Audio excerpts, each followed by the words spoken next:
everyone. Welcome to Jamaica Center for Arts and Learning. My name is Naomi Kuo, and I'm the Visual Arts Program Associate here. I just wanted to say hi, and thanks for tuning in to Make Your Own Sketchbook, a workshop led by Rejin Leys. It's part of this exhibition, Process to Project, what comes out of our sketchbooks, which is on view now through March 20th. So I hope you'll come and visit sometime. So to give a brief introduction for Rejin, she is an artist, curator, and freelancer art educator. She's also a founding member of the Southeast Queens Artist Alliance and co-curated this exhibition along with Damali Abrams. So a big thanks to Rejin for bringing some of this exhibition into people's homes with this hands-on workshop. And supplies for the sketchbooks are available at the gallery too throughout the exhibition. So with that, I will hand it over to Rejin. Enjoy.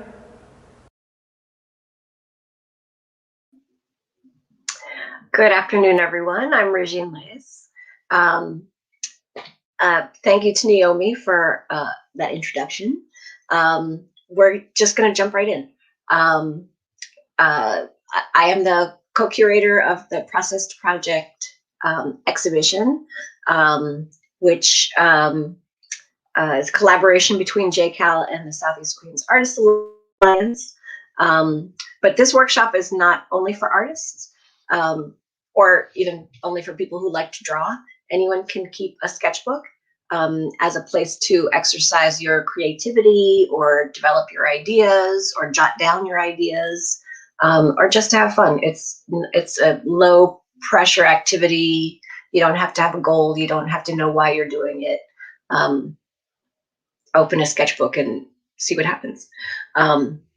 So we're going to play a little slideshow of some of the work by artists in the show. We could do that now. As you'll see if you visit the exhibition, artists use their sketchbooks in a lot of different ways. Some people use them to make a preliminary drawing for a work that might be a sculpture or painting or something more finished, and they develop ideas in their sketchbook. Other people might practice their skills in their sketchbook or jot down notes, or put their ideas down that they may or may not come back to later. It's it doesn't have to have a goal. In this workshop, we're going to learn a bookbinding structure you can use to make a simple pamphlet book. You can use this as your sketchbook or use any notebook you're comfortable with. You might try a small one that you can carry with you if you want to draw or make notes or glue things in while you're on the go. Or if you use a bigger sketchbook, you can kind of spread your elbows a little more and expand on your ideas. There's no right or wrong kind of notebook to use. You can use anything. You could even use loose paper if you don't have a notebook on hand. And then we're also going to try some exercises, which are all suggestions. Feel free to do them your own way. Or come up with ideas based on your own interests as well. We're going to jump into making your own sketchbook. If you have materials, you can follow along, or you can make note and do this on your own later. I do believe the recording will be up, so if you need to come back and see the steps, you can do that. Let's play the sketchbook making video. All right, so for this sketchbook, to make a pamphlet style sketchbook, you're going to need at least 4 pieces of paper. I'm using office paper. I cut them in half, but you can use a full sheet. And also a piece of cardstock or some kind of heavier paper for the cover. And you only need one because all of this will be folded and sewn together along the folds. So there's no back and front cover. You just need one cover. These are some of the materials we're going to use. You just need a scissor, some strong thread, This is a buttonhole thread and a needle for the thread. We're going to use some clothespins, or you could use binder clips or paper clips just to hold the book together while we work.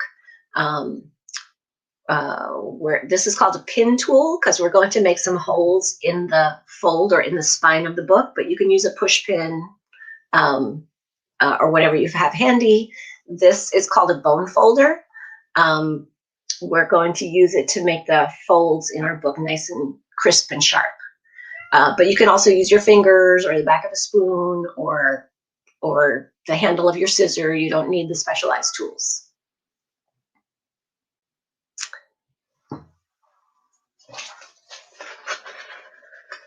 All right, so the first step to make your own sketchbook is to fold the paper in half. You can line them all up carefully, and we're going to fold the cover as well afterwards, but we're going to do the cover and the paper separately. You do want a cover that's the same size as your paper, whether it's a full sheet or a half sheet. All right, so make sure the paper is lined up nicely and folded carefully. You want the corners to meet, and fold it and run your finger over that fold or a spoon or whatever you have. You want that fold to be nice and crisp.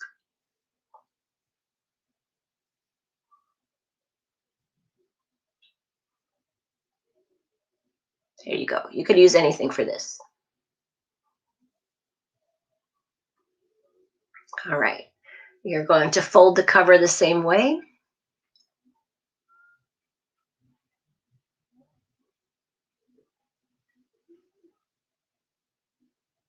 If you end up with your corners not quite matched up, that's okay. There's no right or wrong way to do this. It'll still make a good sketchbook even if it's a little skewed. All right. Again, we want a nice crisp fold.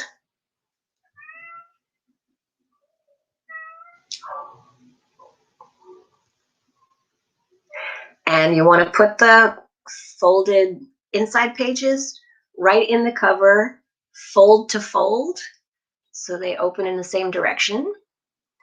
And you want to line that up, make sure it's not, the white pages aren't sticking out the top or the bottom. Just make sure they're nicely centered. And then you want to open that up to the middle right there. And we're just going to clip the book together on one side, so your paper clips will be holding half the book.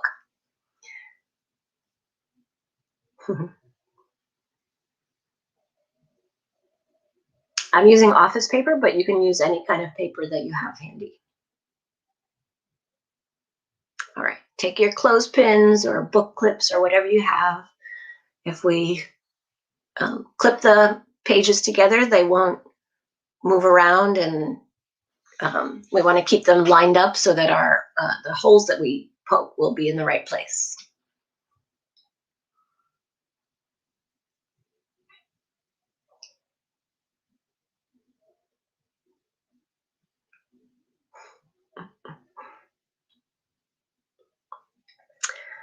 I'm putting a piece of corrugated cardboard on my table just so that when I push that push pin through, it'll go through the cardboard. It won't make a hole in my table. And then if you like to be precise, you can measure this, but I'm just going to kind of estimate where the middle of that spine is, and just lay down the book right on that cardboard and poke a hole right through the spine. Yeah. And that hole goes all the way through all the pages and the cover. Now we need 3 holes altogether. So one will be near the top of the book and one will be near the bottom. And you want that to be about 1/2 inch to 1 inch away from the edge, not too close. But you can measure or estimate that, whatever you're comfortable with. And then you just poke that hole all the way through. And you see, I'm using the pin tool to kind of measure where that hole is so I can match the other one. You don't really have to measure, you can estimate.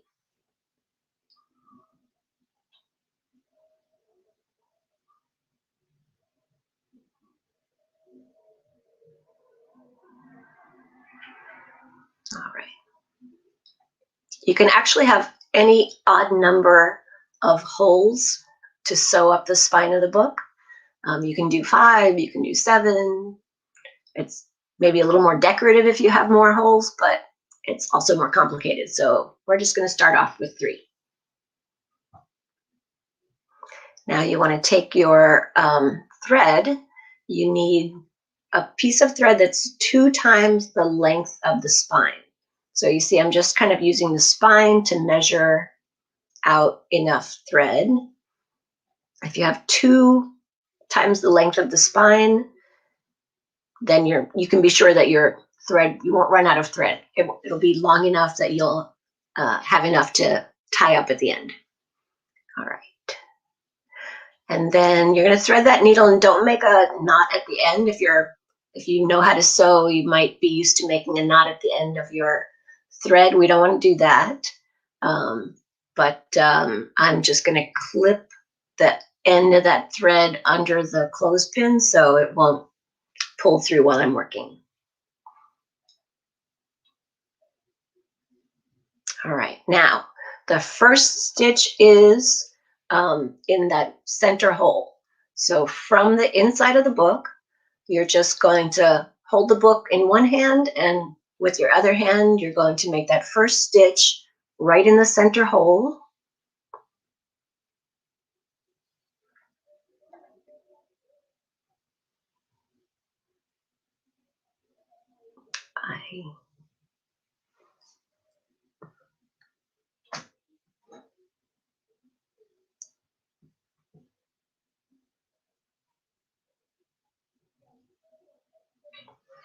All right.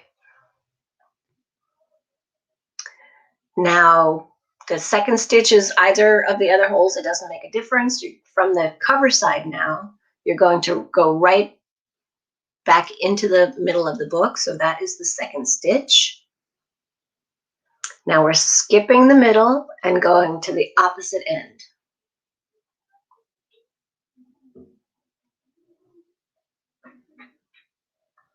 All right. Now we need to finish off back on the inside. So now you're going to, from the cover side, you're just going to make one last stitch back into the center of the book.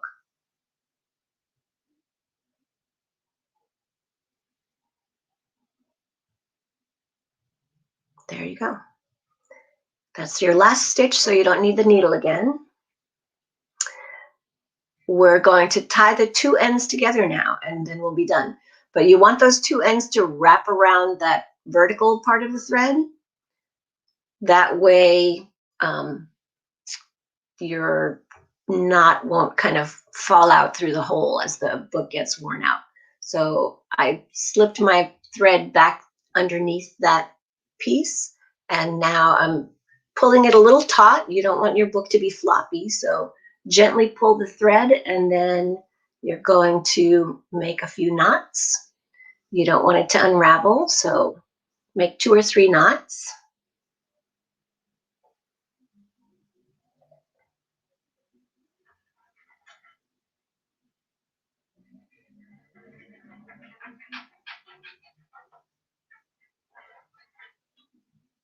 Okay. Now you don't want all that thread in your way when you're drawing, so you can just cut off the ends, hold the 2 ends together. Don't cut too close to the knot.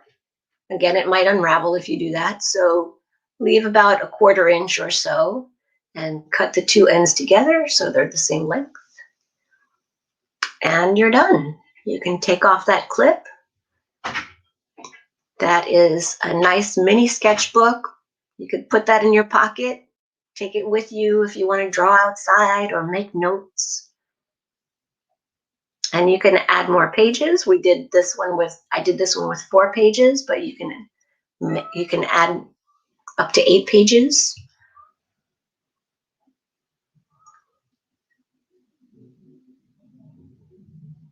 Here you go. So for the exercises we're going to do, you can use this little sketchbook or whatever other notebook you have on hand.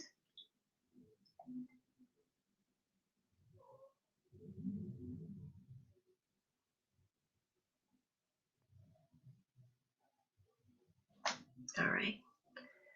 We're going to try a collage activity now. I have a slightly bigger sketchbook I want to use for this.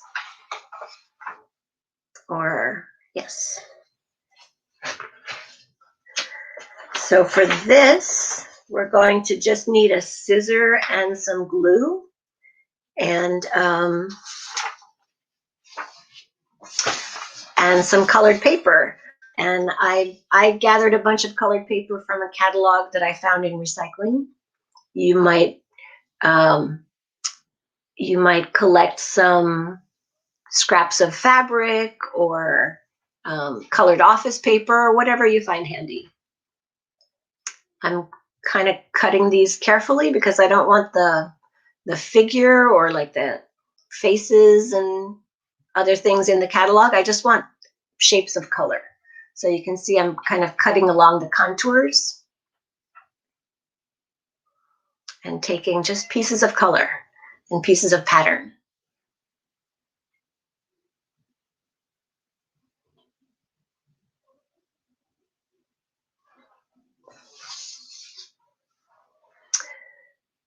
There.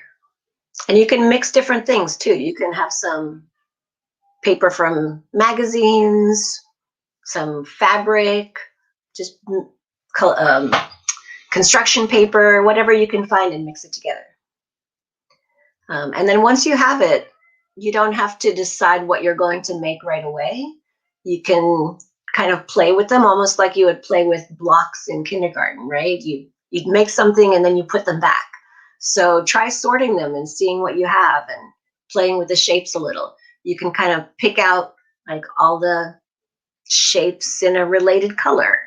Here I've picked out a lot of shapes that are reddish and kind of arrange them on the page.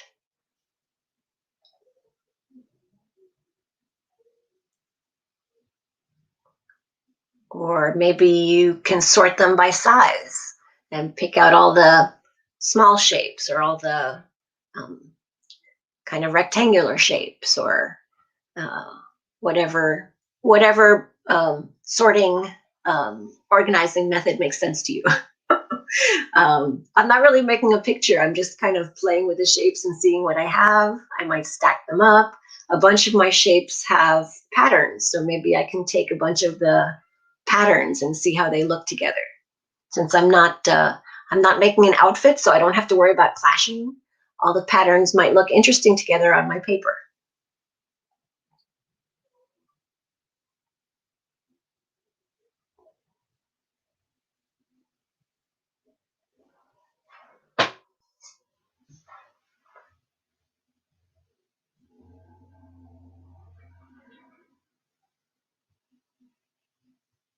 I'm kind of arranging them the way I had them in my collection, the way I cut them out of the catalog.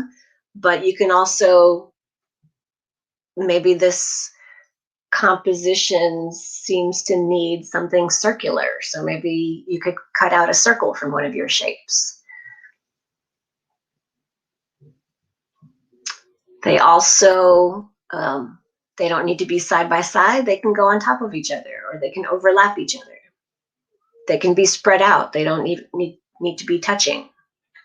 These are all very similar sizes mostly. You could have a range of sizes too. I think I'm going to try cutting this piece into a circle.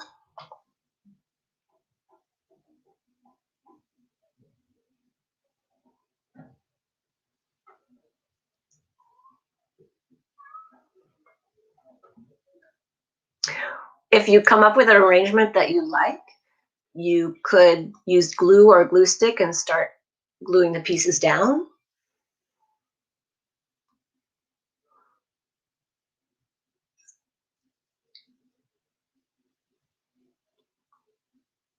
I'm going to use a little scrap paper and put the shape down on that scrap paper so I don't get the glue all over my collage.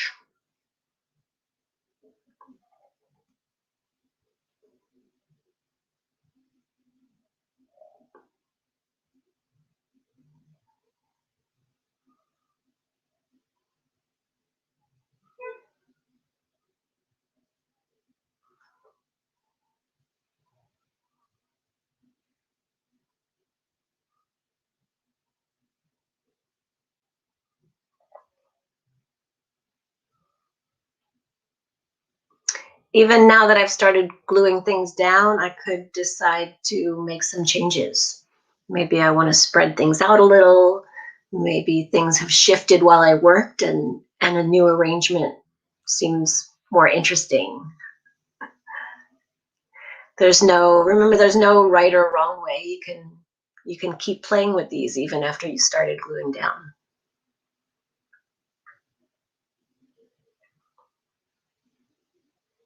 And all of this, all of this should be based on your interests. So, if you're interested in animals, make shapes that suggest an animal to you, or cut out new shapes. It's all, all of this should be, there's no rules. I did this my way, but I want you to take this idea and try doing something your own way as well. Okay. We're going to do one more activity, and this one involves drawing with a stencil, which in our case is just a shape that we're going to cut out, and then we're going to trace the shape to make a picture from it. So I'm using a piece of I'm using an index card. You could use any thick paper or thin cardboard, whatever you have on hand, and you could pre-draw something, or you can just be spontaneous and draw with your scissor and see what happens. I'm making a shape with some curves.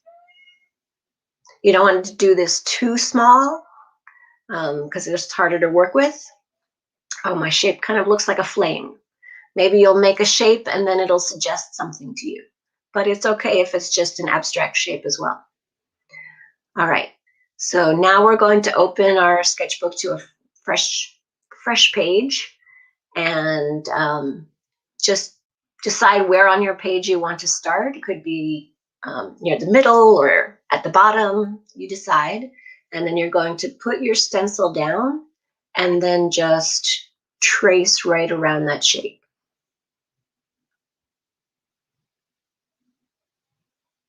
Don't worry about doing it very neatly.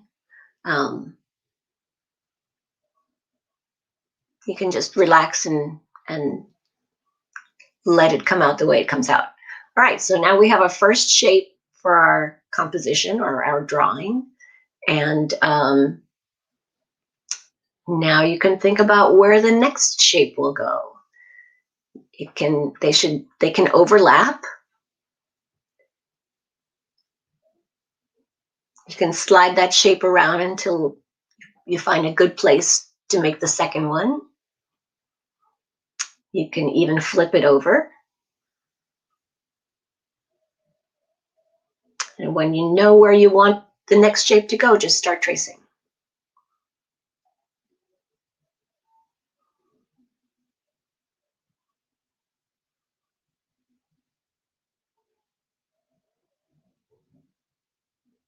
All right, so now I've traced my shape twice, but I have 3 shapes because right where they overlap, there's a whole other shape.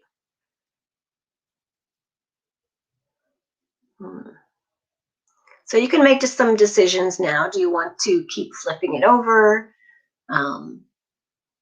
making kind of a symmetrical shape out of it, slide it around, and just keep tracing it a few more times just to see what happens. There's no right or wrong answer here. We're just seeing what happens.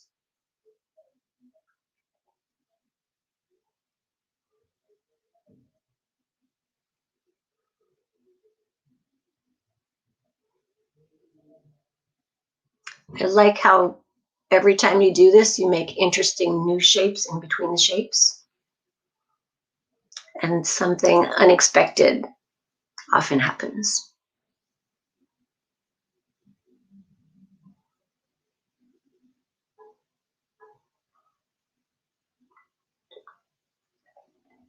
This is only limited by the size of your paper. If you are working on a big piece of paper or in a big sketchbook, you can kind of keep going and going.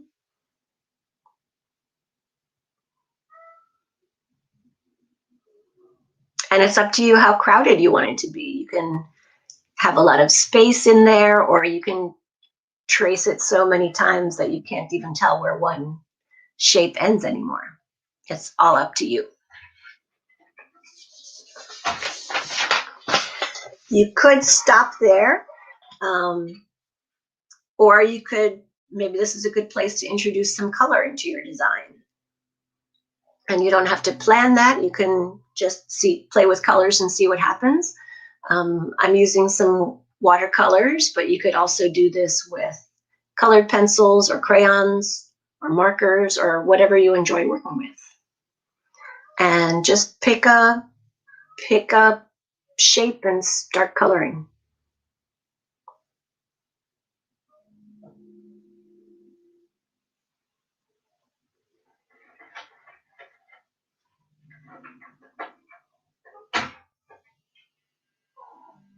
All right.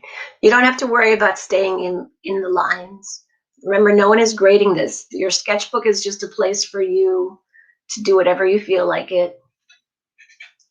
If you enjoy working precisely, you can keep it inside the lines, or you can even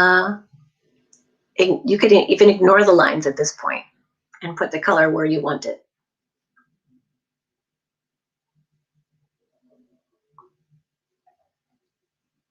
I always like to work with different materials, so maybe working with colored pencils and watercolors would look interesting.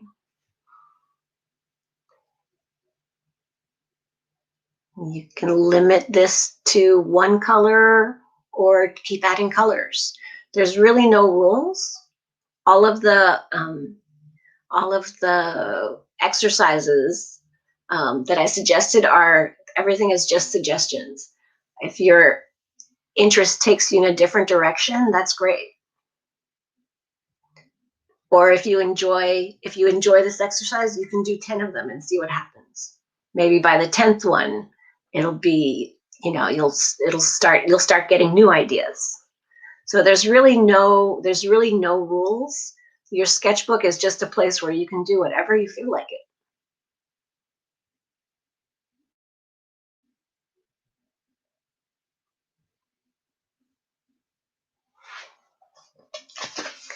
I have a little handout. Where is it?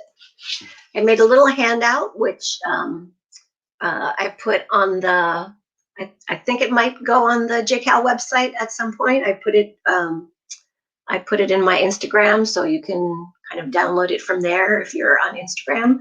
It's got a few more suggestions in it, but they're all suggestions. So I would love to hear if you have some exercises that you like to do in your sketchbook or some drawing exercises. I would love to hear what kinds of things that you do in your sketchbook, or if there's something that you're interested in or you'd like to try. Maybe there's something in here that you can adapt to your own interests as well. So we do have some time, so if anyone has questions, I would love to, or questions or suggestions, you can go ahead and put them in the chat. I think someone had asked earlier about the stitching of the sketchbook. And there's a couple of different ways to do it. As long as your sketchbook holds together, it's fine. There's really no right or wrong way to do it. But if you want to, you can watch the video again. I think it'll be on JCAL's Facebook, so you can rewatch it. But if you do the stitches in a different direction and start at one end, it'll also work. So there's no way to ruin this. I don't know if anyone else had other questions or suggestions. I see Natalia is working with body parts cut out from magazines. I think some very famous collage artists have done great work. Start with that as a starting point. If you're interested in looking at other artists, you can certainly do a search and find a lot of great artists, and their work might be a good starting point for ideas for you to try as well. Yes. Great. So I don't know. The little book of suggestions I made is also available at JCAL, with a small activity kit that has collage paper in it. So if anyone is in the neighborhood, I do encourage you to stop by the gallery. You can see sketchbooks by 20 amazing artists that are in the show. Due to social distancing, you have to make an appointment to come to the gallery, but the gallery is open Monday to Friday, 10 to 5, and some Saturdays. So feel free to go on the JCAL website. You can see there's an online gallery, so you can see a lot of images from the show, but you can also make an appointment to stop by if you're in Queens. There are some zines to pick up too. Artist Elizabeth Velazquez has some zines that are available on the zine cart in the gallery, and you can pick up your activity kit with your booklet of suggestions as well.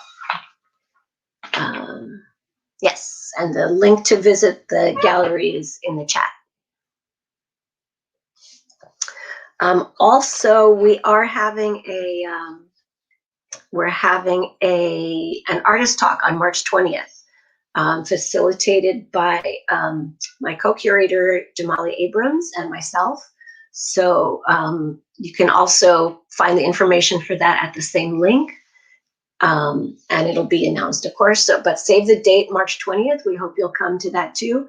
All of the artists in the show will be talking about what their process is, so you can see their work and hear a little bit more from them about their process. Are there any questions or other suggestions? I would love to hear, like, what kind of exercises you do in your sketchbook. For instance, one of the artists during the lockdown, she was working at home every day, and she decided to start a project where she did a drawing of a plant every day.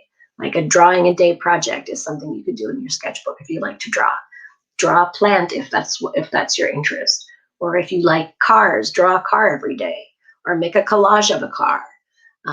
It's not all about drawing. It's whatever kind of art you like to do. You can do that in your sketchbook and develop your ideas and develop your skills. So if you do some work in your sketchbook that you would like to share, we would love to see that, and you can post it. If you're on Instagram, you can post it with the hashtag #process2project, and we'll see that, and we would love to print some of those and add them to the activity wall in the exhibition. So process2project, and we'd love to see what you come up with.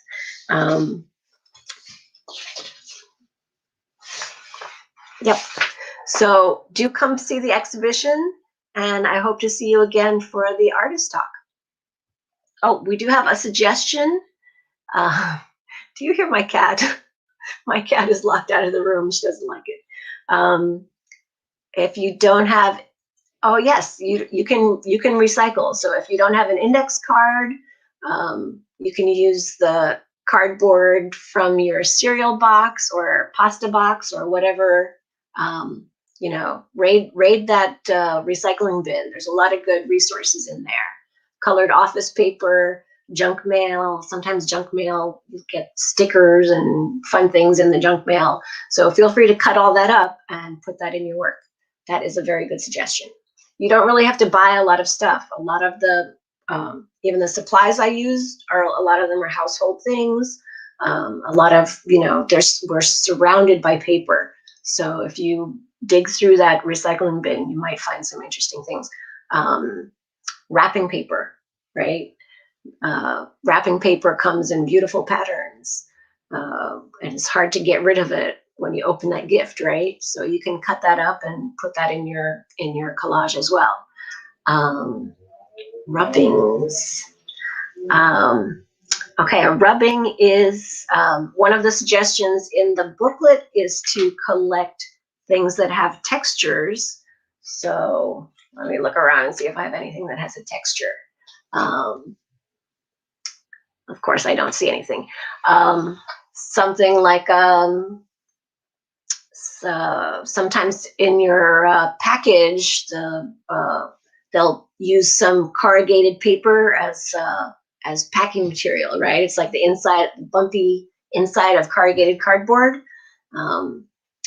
So texture things like that, you're just going to slip that underneath your paper and use a soft pencil or a crayon and rub the paper. And that way the pattern from the textured object will be picked up and you'll become visible on your paper. Yes. As for the type of thread, so official bookbinding thread is linen because it's very strong. Once when you go to all the trouble of binding your book, you don't want that thread to snap and everything to come apart, right? So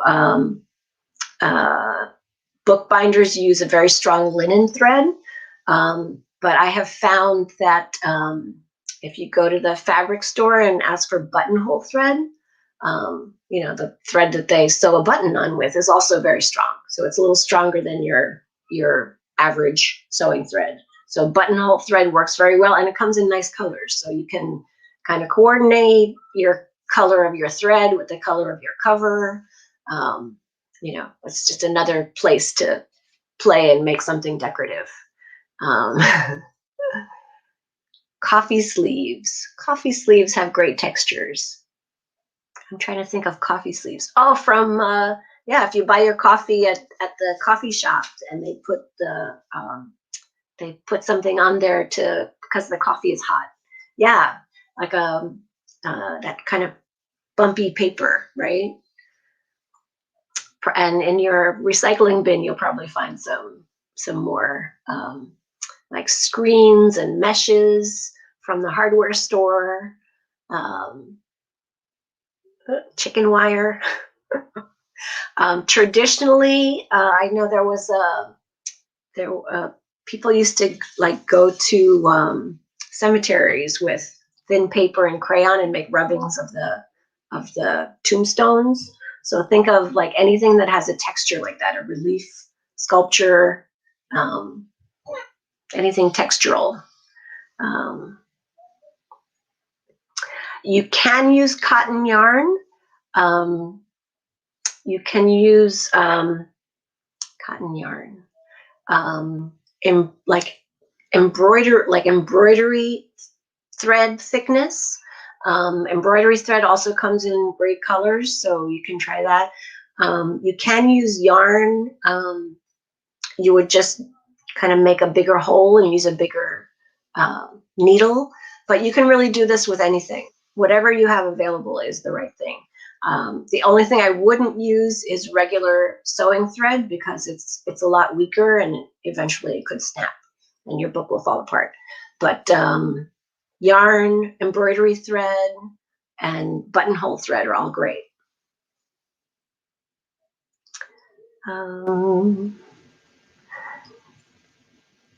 Printed out materials and yes. So we have one Heather asks about using printed out materials. You can say you have some text printed, particularly if you're a writer or if you like using words in your work, you can use any printed out material and work right on that, or cut shapes out of that, or cut actual words out of that, and paint over that. Don't feel like if you're doing a collage, you can only collage on it. Or if you're, drawing with a stencil, you can only use pencil. Mix different materials together and see how they work.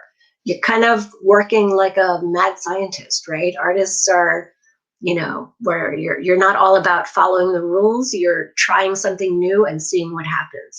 So print something out, paint on it, draw with a crayon, paint on it to see how the crayon and watercolor react to each other. Even in the paper you use, if you're using wet material like ink or watercolor, you'll want to use a thicker paper or a sketchbook made of thicker paper. But if you're using a thinner paper, see what happens. It might be interesting to try it and see what happens. It might not behave the way you expect it, but interesting things might happen. How about floss, like dental floss? I bet you could use that. Waxed thread. Actually, traditionally, bookbinders would wax their linen thread. I guess, I don't know if that makes it stronger or water resistant, moisture resistant. There's a lot of resources available. So if you're interested in bookbinding, definitely Google that, and there will probably be a lot of tutorials and project ideas and instructions you can find with lists of materials and other fun book structures to try as well. And yes, think of yourself as a mad scientist, and then you can come up with your own experiments. Set up your sketchbook any way you want it and see how your materials interact with each other, how your you might be interested in one exercise suggestion, but then something else might work with it as well. So mix the two together. There's absolutely no wrong way to do this. We have a question about the process to project exhibition. I could say that one of the reasons that I wanted to do the exhibition was very selfish. I wanted to look into everyone's sketchbooks. I love looking at other artists' sketchbooks and seeing how they work and seeing where they get their ideas, recognizing some of their ideas in works that I've seen of theirs exhibited, or seeing how an idea evolved over time, because people don't just use an idea once and move on. Like, we can see recurring ideas in some people's sketchbooks. So by bringing all the sketchbooks together in the exhibition, we really were able to see kind of similarities in people's process, differences in people's process. Some people don't sketch at all. They mostly make notes or diagram how something is going to look. And some people make entire sketchbooks that aren't necessarily a plan for future work, but ideas or a place to practice skills. I used to know a teacher who drew a cloud every day. He would just wake up in the morning, take his sketchbook up to the roof of his building and draw clouds as a way to practice his drawing and watercolor technique. So just like you would never, if you like sports, you wouldn't decide that you're going to run a marathon without having practiced first and done your training, right? A sketchbook is a place to train your eye or train your hand, or develop your ideas for something that might come later. And you don't really have to have a goal in mind. That might come as you work. So as an artist, it's important not to wait around to see if an idea will come to you, but as you're working, ideas will flow. So your sketchbook is the place to let those ideas flow. Well, great. So I hope everyone will go out there and be a mad scientist in your sketchbook. And if you make some sketches you'd like to share with us, post them to Instagram with the hashtag #process2project, and we would love to see them. And don't forget to save the date for the artist talk on March 20th. If you're able to come to Queens, go to JCAL's website and reserve your appointment to come visit the show. I would love to hear what you think. Great. Well, thank you, everyone. Thanks so much for joining. And hope you enjoyed the workshop.